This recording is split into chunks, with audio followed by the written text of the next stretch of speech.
Hi, I'm going to start this one with maybe my most controversial suggestion.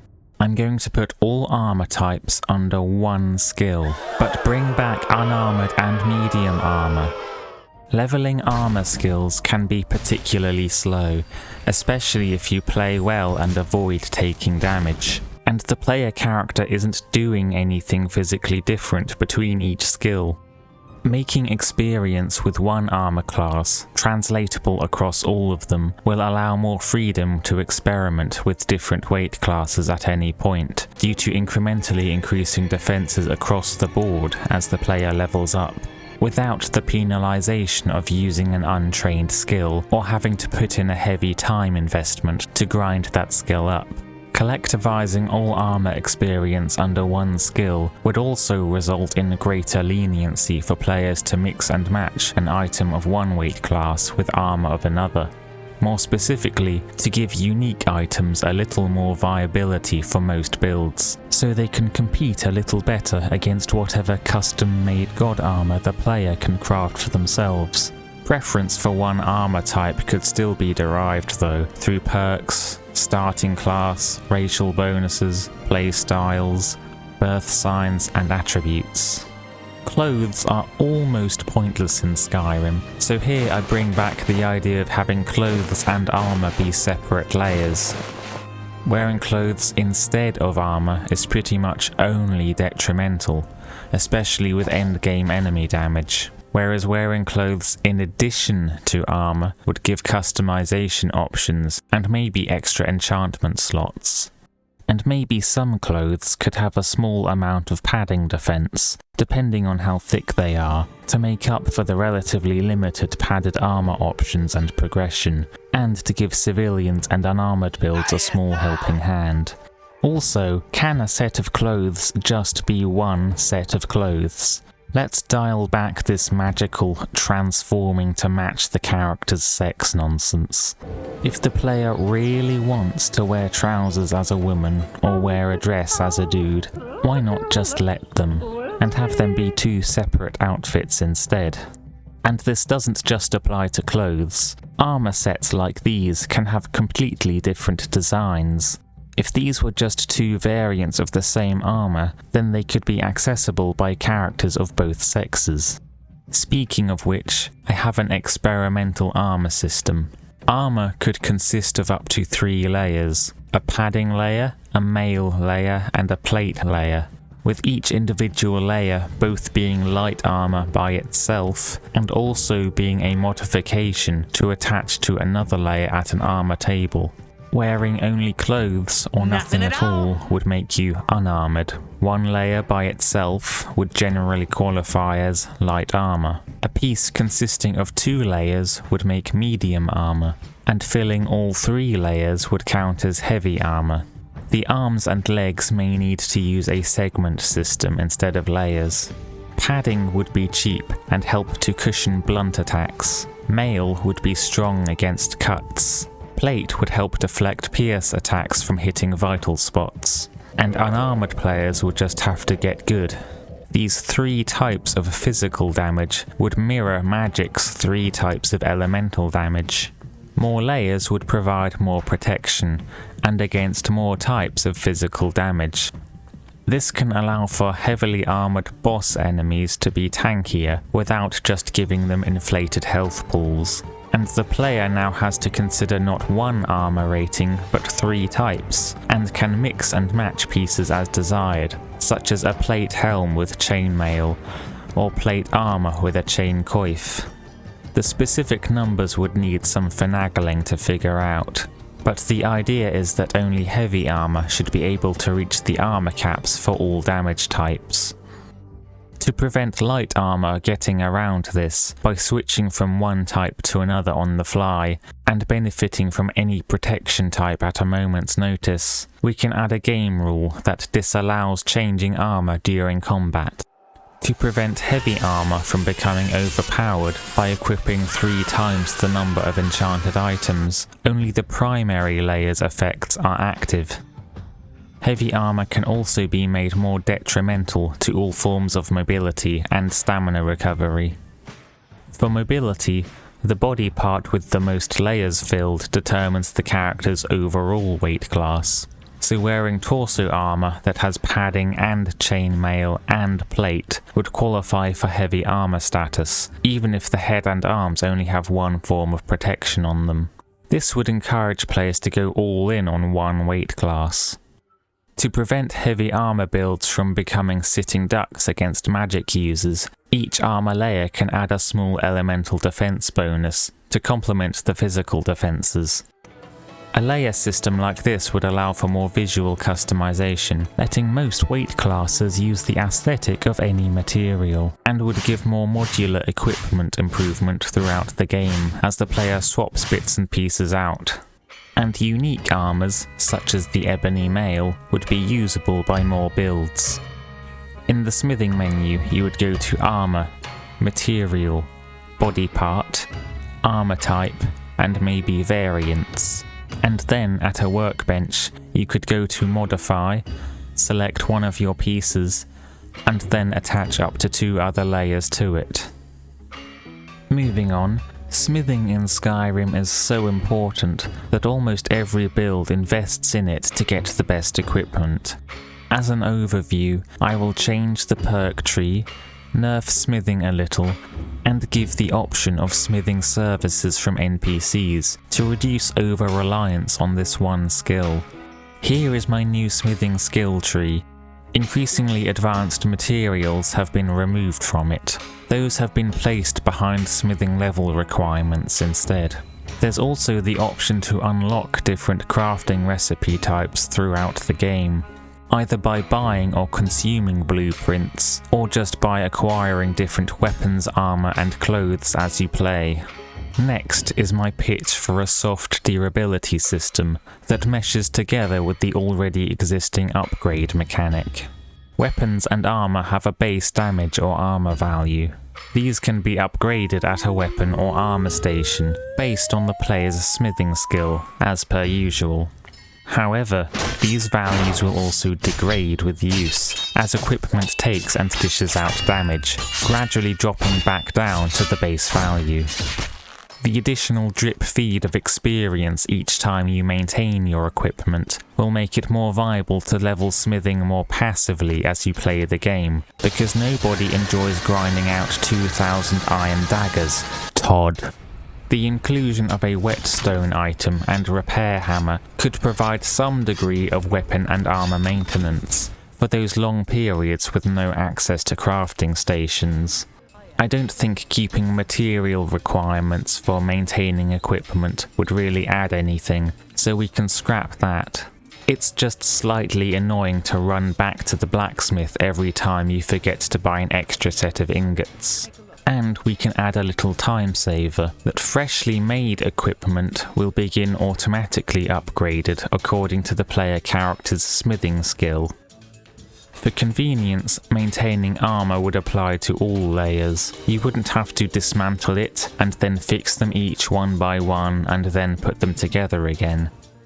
The player can make use of their craft to turn a small profit by buying or finding poorly treated equipment, fixing it up and then reselling it, gaining a little experience in the process. NPC shopkeepers could sell a mix of good quality equipment and second-hand stuff for the less wealthy patrons. But apparently, the Dragonborn is the only person in Skyrim who cares about upgrading their gear. Sure, ragtag groups of bandits would maybe have poorly maintained equipment. Let's just ignore that it's literally a matter of life and death for them, and that many of them have access to the required smithing equipment in their bases. But then, what excuse does, say, the Imperial Legion or the Stormcloak Army have? I know blacksmiths know how to upgrade gear. They give you the tutorial, for fuck's sake. They just choose not to do it. To further disincentivize grinding the same item out over and over, there could be an XP bonus for the first time each item is crafted, encouraging players to build a variety of things.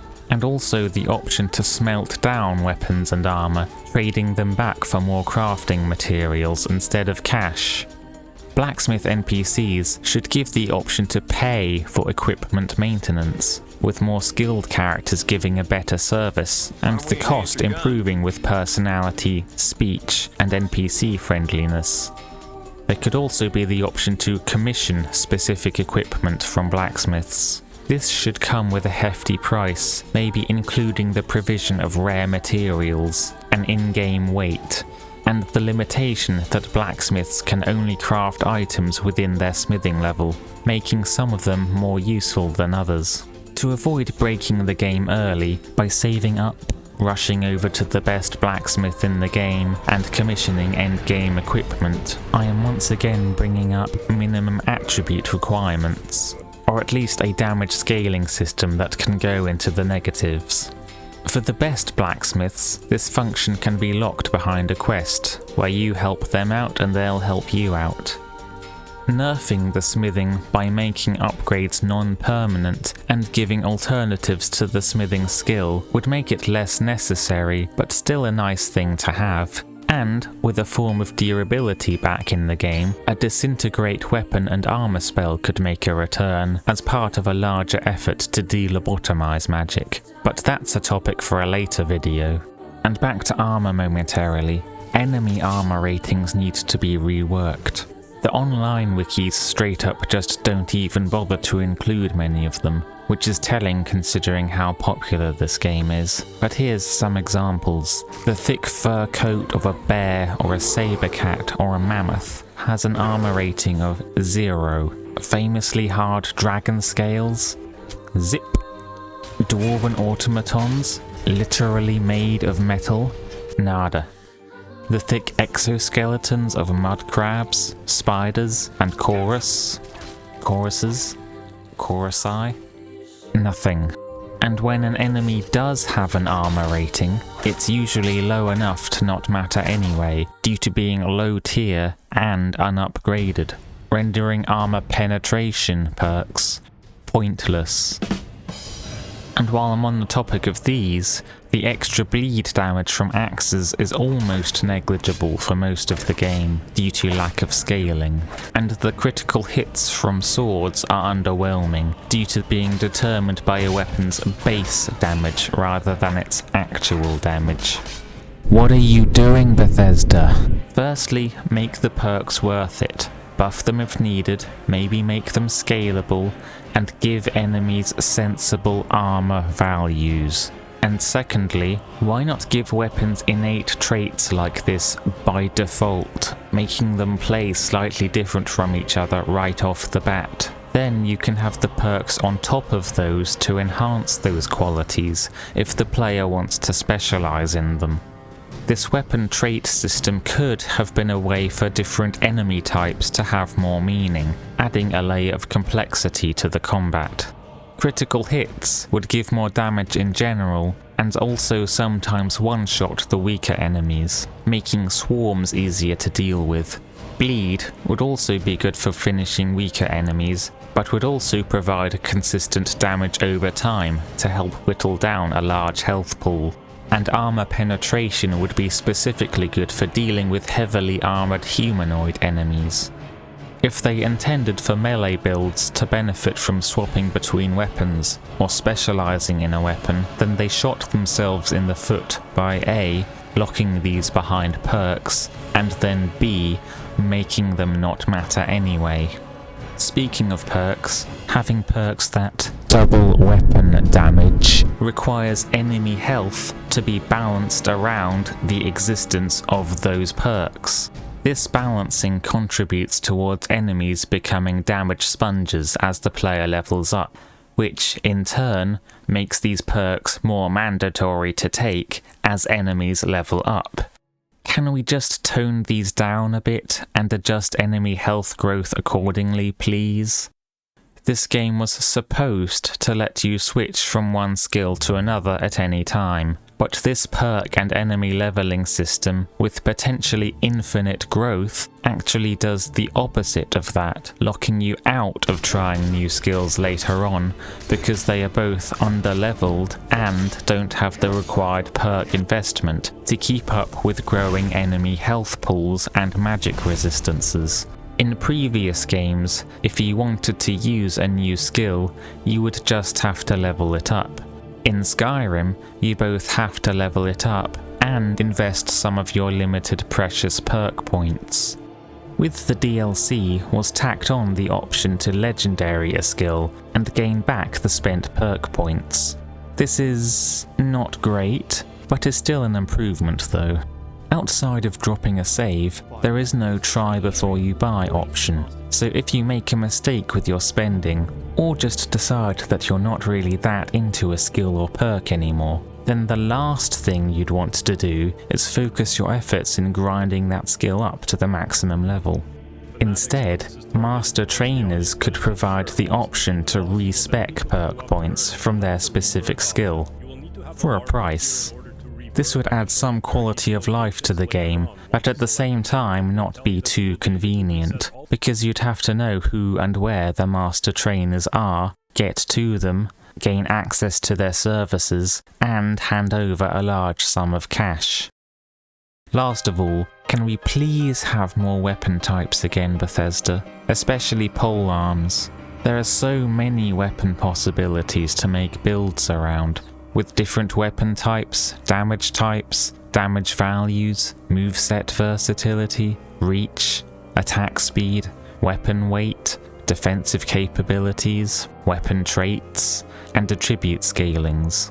To prevent the crafting menu from getting too cluttered, it should have more of a branching structure, rather than a bunch of long lists to scroll through.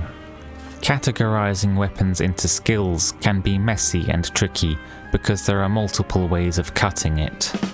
I don't think weapons should be collectivized under one skill, because their usage varies much more than wearing armor. For example, experience with a spear wouldn't necessarily translate very well to a broadsword, or to a dagger, or to fists. Bows, throwing weapons, and shields are already fine in their respective categories. Unarmed can go back to having its own little skill, so we can put that one aside as well. Easy so far. And tools aren't serious weapons, they are just already existing in-game items that could be used to add flavour to civilian combat. They don't really need to fit into a skill category, but if they do, then that's cool too. I've tried arranging them by damage type, by attribute, by weapon type, and by a type and size combination, but after some deliberation, I think I actually kind of agree with Skyrim's take, and think for this game the melee weapon skills are best based on size. Two-handed weapons, small one-handed weapons, and maybe an in-between skill for medium-sized one-handed weapons.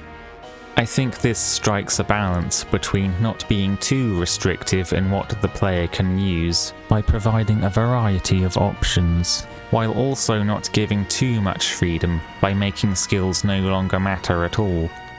And that's all for today. Let me know what you'd like to see in the next Elder Scrolls game in the comments.